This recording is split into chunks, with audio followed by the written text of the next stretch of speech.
ሲምፕሊፋይ ትላለች እቺ ጥያቄ ደግሞ ፈተና ላይ በእርግጠኝነት ብዙ ጊዜ ይመጣል። በተለይ 8ኛ ክፍል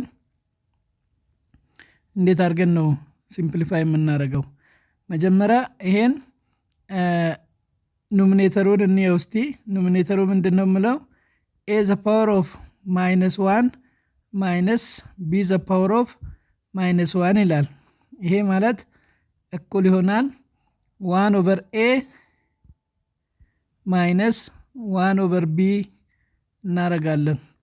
ይሄኛውን ክሪክሮስ እናርግና which is equal to b ማይነስ ኤን በአንድ ስናባዛ ኤ ይሆናል ኦቨር ከስር ያለው እርስ በርስ እናባዛለን ኤቢ ሆነልን ማለት ነው።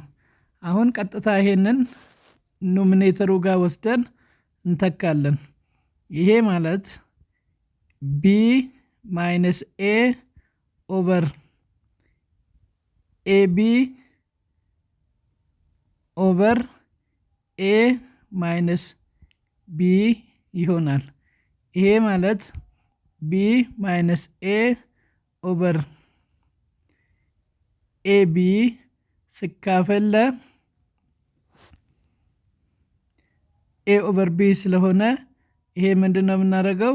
ታይምስ 1 ኦቨር ኤ ማይነስ ቢ እናደርጋለን which implies that b minus a over ab into a minus b ይሆናሉ። አሁን በስተት b minus ኤን ከa minus b ጋር ማጣፋት ስለማይቻል እንደዛ ማድረግ ስለማትችሉ ምንድነው የምናደርገው? which is equal to ከላይ ያለውን ማይነስ ብናደርገው ማይነስ አደረግን ማለት ኤ ይቀያየራሉ ቦታ ማይነስ ቢ ይሆንልናል ኦቨር ኤቢ ኢንቱ ኤ ማይነስ ቢ ሆነልን ማለት ነው። አሁን ተመሳሳይ ስላደረግነው ኤቢን በኤቢ እናጣፋለን which is equal to -1 ኦቨር ኤቢ መልሳችን ይሆናል ማለት ነው።